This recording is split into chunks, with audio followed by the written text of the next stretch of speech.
신약성경 사도행전 9장 1절부터 9절까지 한 절씩 교독하겠습니다.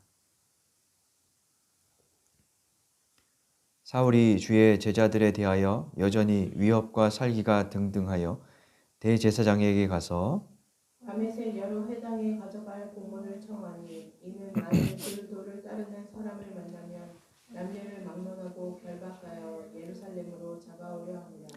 사울이 길을 가다가 다메섹에 가까이 이르더니 호련히 하늘로부터 빛이 그를 둘러 비추는지라. 땅에 엎드려져 들음에 소리가 있어 이르시되 사울아 사울아 내가 어찌하여 나를 박해하느냐 하시거늘 대답하되 주여 누구시니까? 이르시되 나는 내가 박해하는 예수라. 너는 일어나 시내로 들어가라 내가 행할 것을 내게 이를 자가 있느니라 하시니 같이 가던 사람들은 소리만 듣고 아무도 보지 못하여 말을 못하고 서 있더라. 사울이 땅에서 일어나 눈을 떴으나 아무것도 보지 못하고 사람이 손에 끌려 다메섹으로 들어가서 9절 같이 읽겠습니다. 사흘 동안 보지 못하고 먹지도 마시지도 아니하니라. 아멘.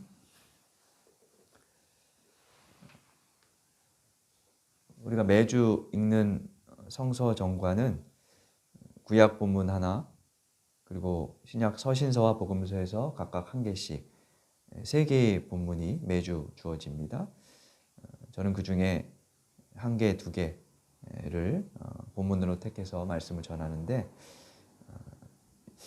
부활주일부터 성령 강림주일까지 약 8주간은 이 성서 정과가 구약 대신 신약 사도행전을 읽도록 편성이 되어 있어요. 그래서 오늘은 앞으로 몇 주간 보게 될 사도행전의 개요를 좀 말씀 나누려고 합니다. 기회가 되면 주중에 성서 연구나 책 읽기 모임 등을 하면 좋겠지만, 당장은 우리 형편상 주중에 그런 모임이 어려워서 좀 이렇게라도 공부 삼아 이야기하는 것이 좋겠다 싶어서 오늘 그렇게 말씀을 나누려고 합니다. 자, 그럼 사도행전 1장 1절 2절을 우리 함께 찾아보겠습니다. 사도행전 서두 1장 1절 2절입니다. 함께 읽겠습니다. 데오빌로여, 내가 먼저 쓴 글에는 무릇 예수께서 행하시며 가르치시기를 시작하심부터 그가 택하신 사도들에게 성령으로 명하시고 승천하신 날까지의 일을 기록하였느라. 여기서 1절에 보면 먼저 쓴 글이라는 표현이 나옵니다. 이게 먼저 쓴 글은 누가복음이지요. 사도행전은 누가복음의 후편 2부로 기록한 책입니다. 지난 1월에 누가복음 전체 흐름을 설명하면서 말씀을 한번 드린 적이 있어요. 이 두 책, 누가복음과 사도행전을 합해서 누가행전, 누가문서라고 부르는데, 이 두 책은 갈릴리, 예루살렘, 땅끝이라는 지리적인 흐름으로 연결되어 있어요. 그래서 전편의 누가복음은 예수님께서 갈릴리에서부터 예루살렘으로 가는 여정을 기록한 예수님의 예루살렘 여행기라고 한다 하는 말씀을 드렸었습니다. 누가복음의 마지막 장면은 제자들이 예루살렘에 머물면서 성전에 출입하고 하나님을 찬송하는 모습으로 끝납니다. 그러니까 일부가 예루살렘에서 끝나요. 그러면 이어지는 2부인 사도행전은 전편에 이어서 예루살렘에서 시작을 하겠죠. 그래서 1장 4절은 이렇게 이야기합니다. 사도행전 1장 4절에 보면 예수님께서 사도들과 함께 계실 때에 그들에게 말씀하십니다. 예루살렘을 떠나지 말고 내게 들은 바 아버지 약속하신 것을 기다리라. 여기 약속하신 것은 성령을 말하죠. 제자들은 예수님의 말씀에 따라 예루살렘에 머물면서 예루살렘의 한 다락방에 모여 기도하던 중에 성령 강림을 경험합니다. 그 사건이 사도행전 2장에 기록되어 있지요. 예수께서 부활하시고 50일 후인 오순절에 일어난 오순절 성령 강림, 이렇게 부르는 이야기입니다. 이후 제자들은 예루살렘에서 초기 기독교 공동체를 형성하고 교회를 확장해 갑니다. 교회가 확장되어 가는 과정을 한 구절로 설명한 것이 사도행전 1장 8절입니다. 1장 8절도 한번 같이 읽어볼까요? 사도행전 1장 8절입니다. 오직 성령이 너희에게 임하시면 너희가 권능을 받고 예루살렘과 온 유대와 사마리아와 땅끝까지 이르러 내 증인이 되리라 하시니라. 사도행전은 이 구절을 틀로 해서 예루살렘에서 시작된 복음, 교회가 유대, 사마리아, 그리고 소아시아와 이방인들이 사는 헬라 지역으로 확장되어 가는 초기 기독교 역사를 다루고 있습니다. 이것은 지리적인 그 구분이기도 하면서 또 유대인, 또 유대인과 이방인의 혼혈인, 그리고 이방인, 이렇게 혈통적으로 확장되어져 가는 그런 과정이기도 합니다. 사도행전은 모두 28장으로 구성되어 있는데 그 28장이 1장 8절의 구조, 유대와 예루살렘과 유대, 사마리아, 그리고 땅끝이라는 그 틀에 따라서 크게 셋으로 나눠볼 수 있습니다.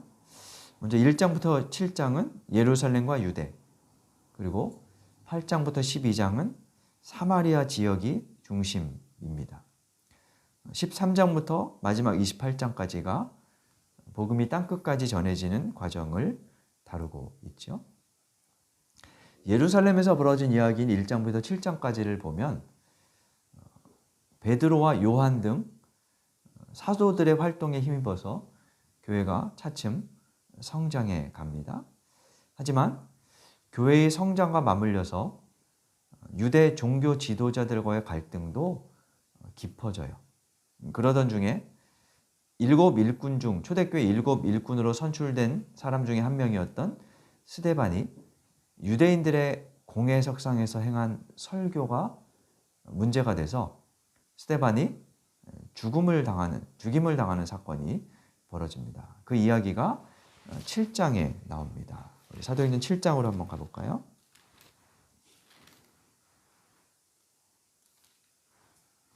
7장 1절에 보면 성경 제목, 그 소제목이 달려 있죠. 스데반이 설교하다, 이렇게 제 성경에는 되어 있는데, 스데반이 유대인들의 모임 공회 중 앞에서 이제 설교하는 장면이 내용이 7장에 길게 소개가 되어 있어요. 그리고 7장 54절에 보면 모인 사람들이 스데반의 설교를 듣고 마음이 찔렸습니다. 그럼 마음에 이제 찔림이 있으면 회개를 해야 되는데 이들은 반대로 이를 갈며 스데반을 죽이려고 합니다. 그래서 57절에 보니까 그들이 큰 소리를 지르며 듣기 싫다고 귀를 막고 스데반에게 달려들어 스데반을 성 밖으로 끌고 가서 돌로 쳐서 죽이죠. 그 역사가 이제 7장 마지막에 이루어집니다. 그리고 이 일로 예루살렘 공동체가 대국면의 전환을 맞게 되는데요. 피맛을 본 유대인들이 노골적으로 초대교회를 박해하였기 때문입니다. 8장 1절을 한번 볼까요? 8장 1절을 같이 읽겠습니다. 사울은 그가 죽임당함을 마땅히 여기더라. 그날에 예루살렘에 있는 교회에 큰 박해가 있어 사도 외에는 다 유대와 사마리아 모든 땅으로 흩어지니라. 사울이 그 죽음의 현장에 있었고, 그리고 이 사건 이후로 예루살렘의 교회에 큰 박해가 일어나 사도들 외에는 다 유대와 사마리아로 흩어졌다. 그리고 4절에 보면 그 흩어진 사람들이 두루 다니며 복음을 전하고, 5절에 빌립이 사마리아에 내려가서 예수 그리스도를 전했다 하는 이야기가 나옵니다. 이렇게 해서 예루살렘에 머물러 있던 복음과 교회가 예루살렘과 유대라는 울타리를 벗어나 유대 인접 지역인 사마리아, 요빠, 가이사랴 등에서 행한 일들이 8장부터 12장까지 나옵니다. 그리고 13장부터는 땅끝 이방인들에 대한 선교가 이루어지는데 여기에서 중심 인물이 바로 오늘 본문의 주인공인 사울이죠. 사울이 나중에 이름을 바꿔서 13장 9절부터는 바울로 소개돼요. 그래서 우리가 사도 바울 그렇게 더 많이 부르죠. 그를 파송했던 교회는 지금의 시리아 지역에 위치한 안디옥 교회였습니다. 11장 19절을 한번 보겠습니다. 사도행전 11장 19절.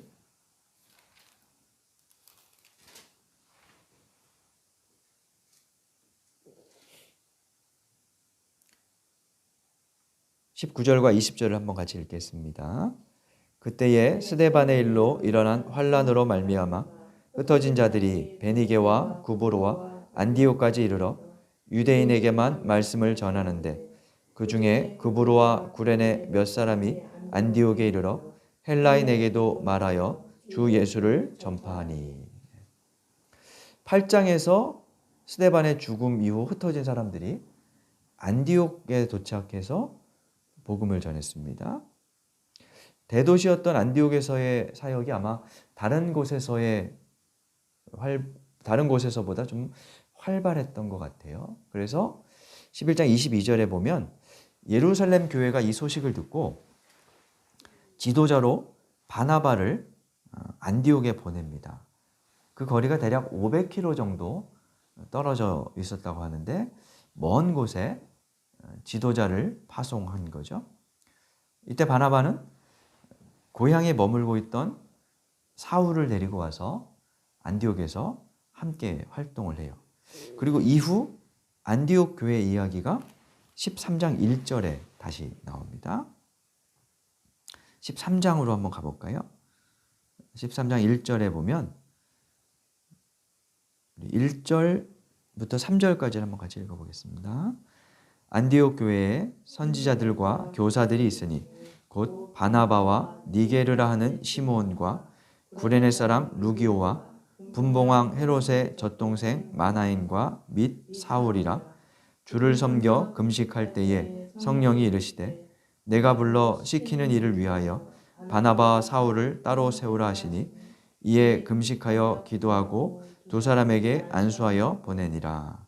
그리고 4절에 보면 바나바와 사울 두 사람이 안디옥을 떠나 이제 전도하는 일이 시작이 됩니다. 그러니까 8장부터 12장까지는 사마리아 지역을 중심으로 이제 선교가 벌어졌고, 그리고 이제 13장부터 본격적으로 땅 끝으로 복음이 전해지는 과정이 나옵니다. 여기서부터 21장까지가 바울이 행한 세 번의 전도 여행 이야기입니다. 바울은 세 번의 전도 여행을 끝내고 마지막에는 예루살렘을 방문하는데 예루살렘에서 유대인들의 고소로 체포되어서 로마로 호송돼요. 그 이야기가 22장부터 사도행전 마지막까지 나옵니다. 그래서 사도행전 마지막 부분을 보면 로마에 도착한 바울이 가택연금 상태로 로마에서 한 2년을 보내면서 하나님 나라를 전파하고 가르치는 장면으로 사도행전이 끝나게 됩니다. 그 부분을 한번 찾아볼까요? 사도행전 맨 마지막으로 가셔서 28장, 사도행전 28장 30절, 31절입니다.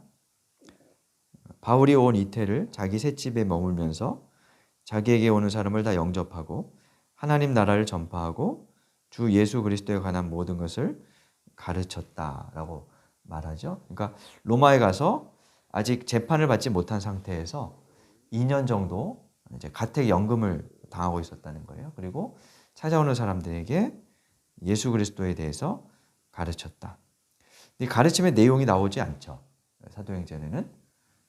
그러면 그 내용, 그 가르침의 내용이 어디에 나올까요?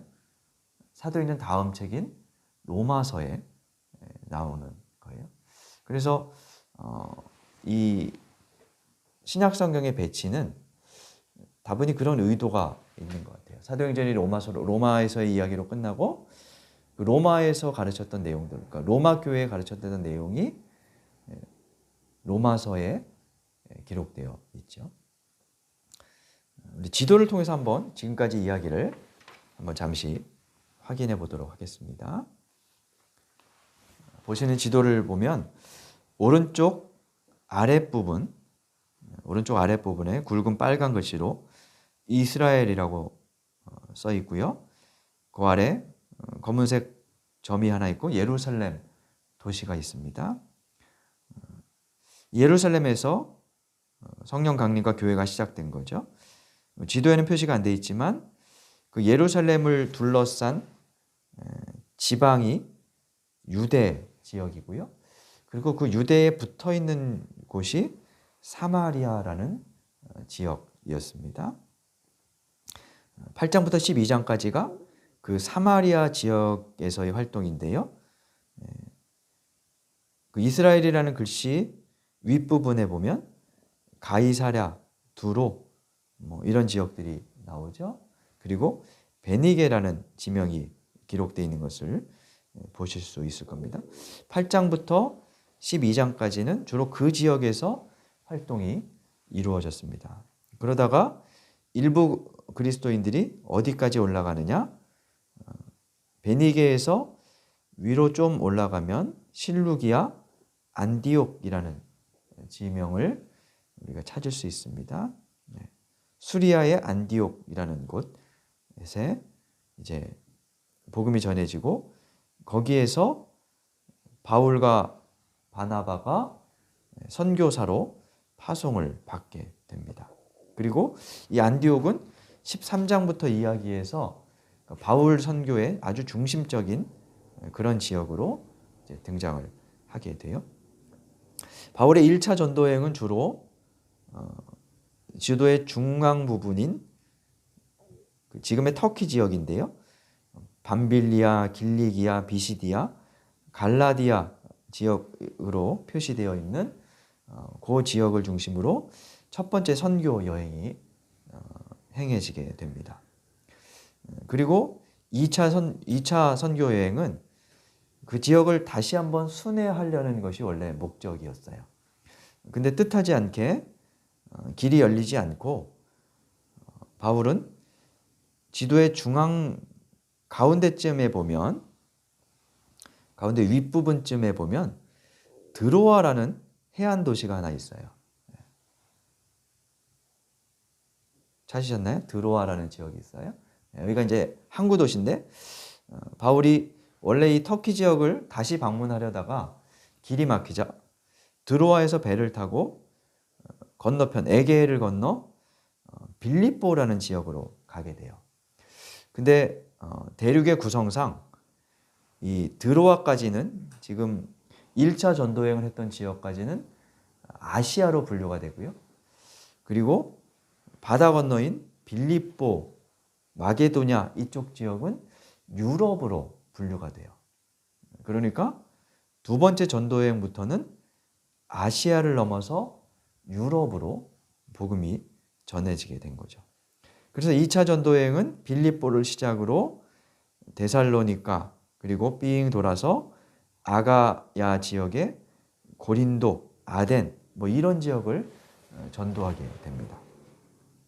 3차는 이 지역을 한 번 더 순회하고 그리고 마지막으로 예루살렘에서 체포되어 지도의 왼쪽 윗부분 끝에 있는 이탈리아의 로마로 압송되는 이야기가 22장부터 마지막 28장까지 그렇게 언급되고 있습니다. 이 지도에는 나오지 않는데 이제 지도의 왼쪽 부분에 지금의 스페인 지역이 있어요. 이 당시에는 이 지도 전체가 세상의 전부다라고 생각을 했습니다. 그러니까 여기에 복음이 다 전해졌다는 것은 땅끝까지 복음이 전해졌다는 그런 이야기인 것이죠. 네, 이제 지도에서 한 가지 더 확인할 것이 있는데요. 오늘 본문의 배경이 되는 지역입니다. 오른쪽 아랫부분 수리아라는 글씨 밑에 보면 다메섹이라는 지명이 있습니다. 지금의 다마스커스라고 시리아의 수도이죠. 몇 년 전에 난민 문제로 어려움을 겪었던 시리아의 다마스커스가 이 다메섹이라고 하는 지역입니다. 이제 지도를 내리셔도 될 것 같습니다. 오늘 본문은 바울이 그러니까 아직 예수님을 만나기 전에 사울이던 시절에 다메섹으로 가던 중에 벌어진 사건입니다. 사도행전에서 이 사울은 스데반의 선교 현장에 처음 등장합니다. 그는 스데반을 죽이는 것이 유대 법적으로 정당하다는 것을 증명하는 증인으로 그 자리에 서 있었어요. 그만큼 아주 열혈 유대교인이었다는 거죠. 그리고 다음 구절에 보면 스데반의 순교 후에 바울은 혈안이 되어서 예루살렘에 숨어있던 기독교인들을 집요하게 추적하여 붙잡습니다. 그리고 거기에 한 걸음 더해서 예루살렘에서 약 240km 정도 떨어져 있던 다메섹까지 원정을 떠납니다. 오늘 본문은 대제사장에게 체포영장을 발급받아서 다메섹으로 가던 중에 일어난 사건이었습니다. 사도행전 9장을 다시 펼쳐서 본문을 조금 살펴보겠습니다.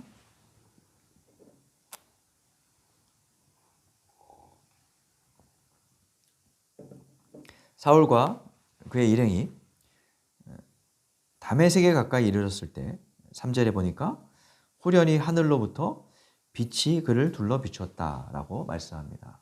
공동 번역은 갑자기 하늘에서 빛이 번쩍이며 그의 둘레를 환히 비추었다라고 풀었습니다. 사울은 놀라서 땅에 엎드렸고 어디선가 다음과 같은 소리가 들려왔습니다. 사울아 사울아 내가 어찌하여 나를 박해하느냐. 이 말에 사울은 주님 누구십니까? 라고 묻죠. 여기서 주님이라는 말은 우리가 예수님이나 하나님을 부를 때 하는 말이 아니라 그냥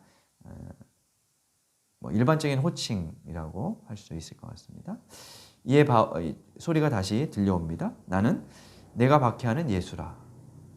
그리고 사울은 앞을 볼 수 없게 되어서 사람들의 손에 이끌려 다메섹에 들어가 사흘 동안 식음을 전폐하였습니다. 오늘 본문의 이야기는 사도행전에 2번 나옵니다.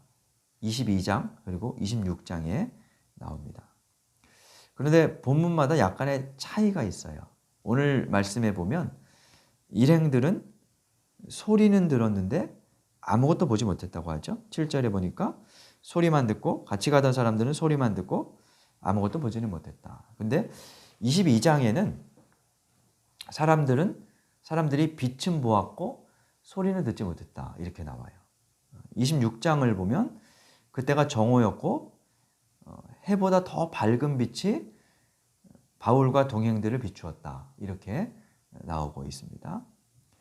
그래서 조금씩 그 표현의 차이들이 있는 것을 우리가 볼 수 있습니다. 사실 그보다 더 큰 문제는 여기서 바울이 본 빛이 무엇인지 그리고 소리는 모두에게 들린 것인지 아니면 사울의 내면에만 들린 것인지 등등 설명하기 어려운 것들이 많습니다.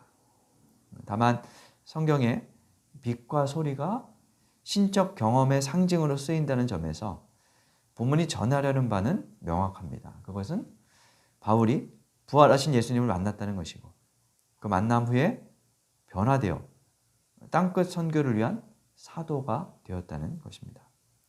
사도행전은 같은 이야기를 3번 반복함으로써 그의 예수 경험이 명백하다는 것 그리고 이에 근거해서 그가 이방인의 사역자로 부름받았음을 강조하고 있습니다. 오늘 이야기에서 마지막으로 주목할 내용은 9장 8절과 9절에 반복되는 내용입니다. 8절과 9절에 보면 사울이 땅에서 일어나 눈을 떴으나 아무것도 보지 못했다라고 말합니다. 9절에도 사흘 동안 보지 못했다라는 말이 반복되죠. 눈은 떴는데 아무것도 볼 수 없었습니다. 그는 이 경험 후에 왜 아무것도 볼 수 없게 되었을까요? 이 빛의 경험을 자연적인 현상으로 본다면 우리의 경험과 비추어 생각해 볼 수 있어요. 그러니까 7, 8월 한낮에 아주 뜨거운 태양빛을 갑자기 보면 한동안 눈앞이 하얗고 잘 볼 수 없게 되죠. 그런 현상이었을 가능성도 있습니다.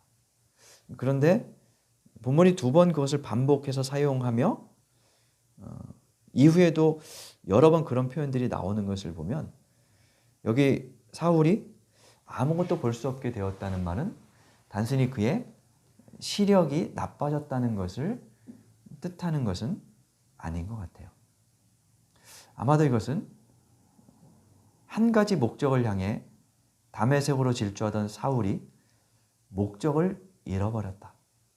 그러니까 인생의 갈 길을 잃어버렸다는 것이라 할 수 있습니다.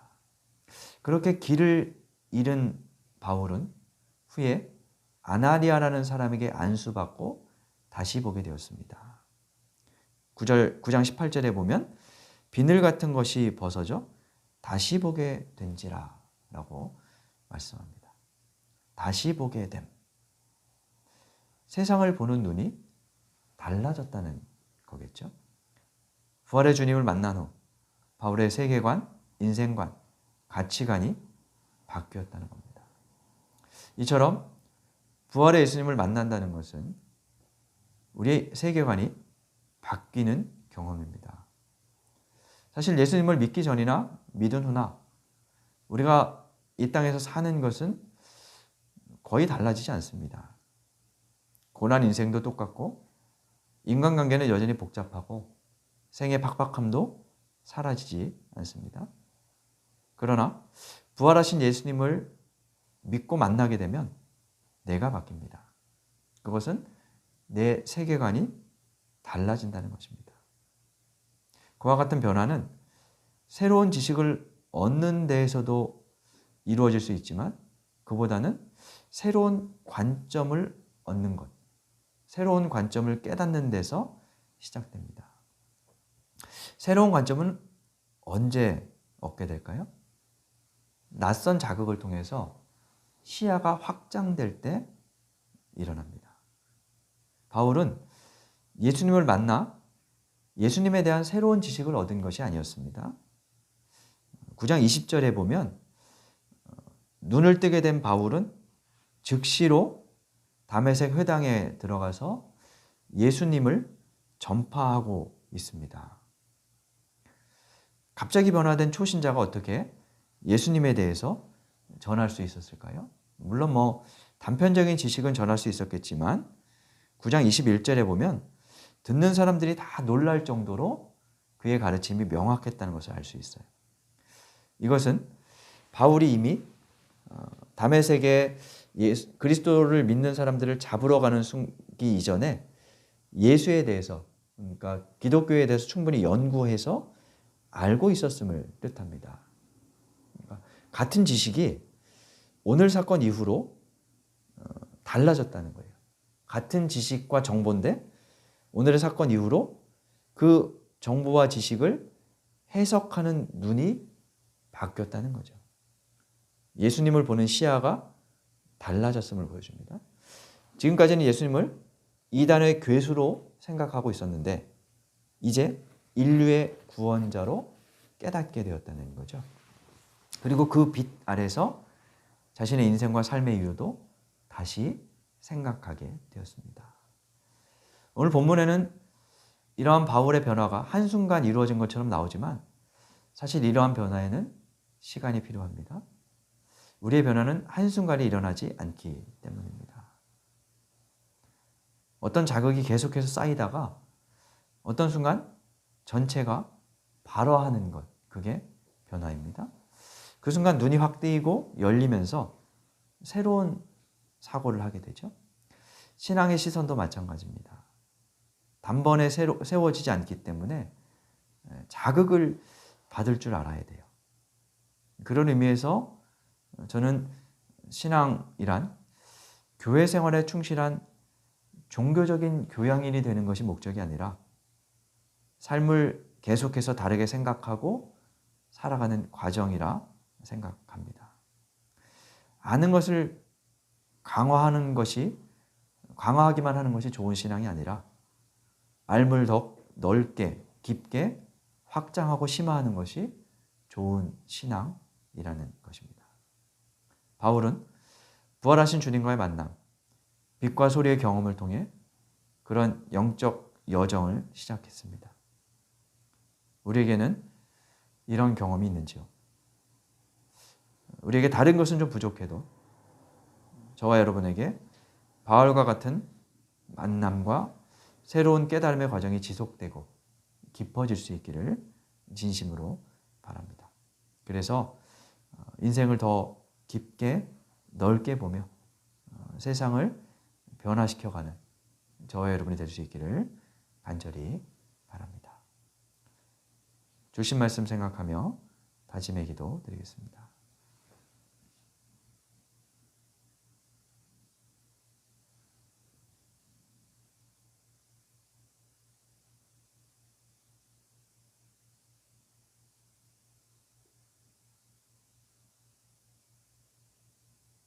하나님, 빛과 음성으로 바울을 만나 그의 눈을 새로 뜨게 하여 주시고 시야를 넓혀 주시고 관점을 변화시켜 새로운 삶을 살게 하신 것처럼 저희에게도 찾아와 주옵소서.